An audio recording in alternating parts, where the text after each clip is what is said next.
A deadly screwworm is making its way closer to Texas from Mexico. The flesh-eating parasite threatens livestock.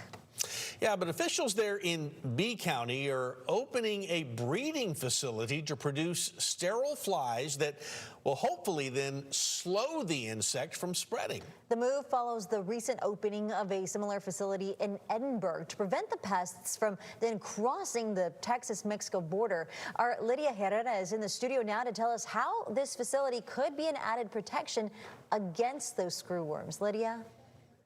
That's right, Mike and Leslie. Although there are no current reported cases in Texas, officials say they're taking proactive steps to protect the state's livestock industry. The last outbreak occurred in 1976, and leaders hope this new facility will help keep it that way. B County Commissioner Dennis DeWitt's family has raised cattle for generations and knows the damage screwworms can cause. When I was a young boy, we had screwworms in this area, right here where I'm standing on this ranch. This ranch has been in the family since the 1880s. When a cow had a calf, we had to go rope that calf as soon as we could after it was born. The screwworm fly would lay eggs on the umbilical cord.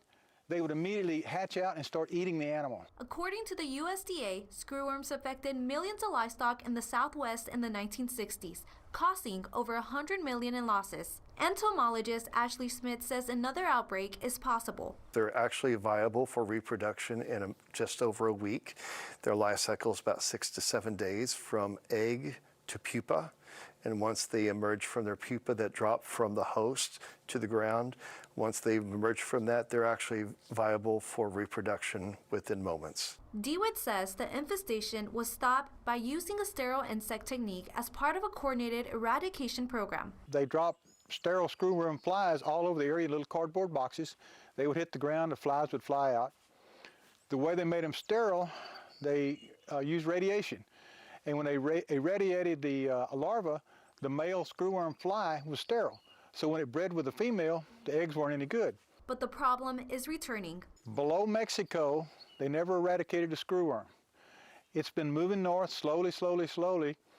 It's my understanding it's within maybe 100 miles of the border. Now DeWitt has proposed a precautionary facility in Pawnee, an empty 900,000 facility owned by ConocoPhillips.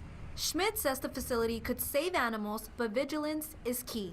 That would actually inhibit that fly from spreading, which means you have to quarantine the animals that have the infestation.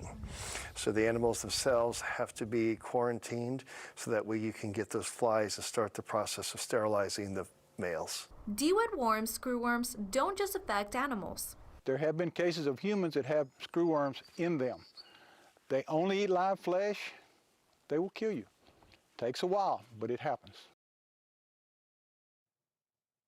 DeWitt says that the B County Commissioner's Court approves the project and ConocoPhillips allows use of the building. The facility could be running in just 6 months. Mike and Leslie, back to you.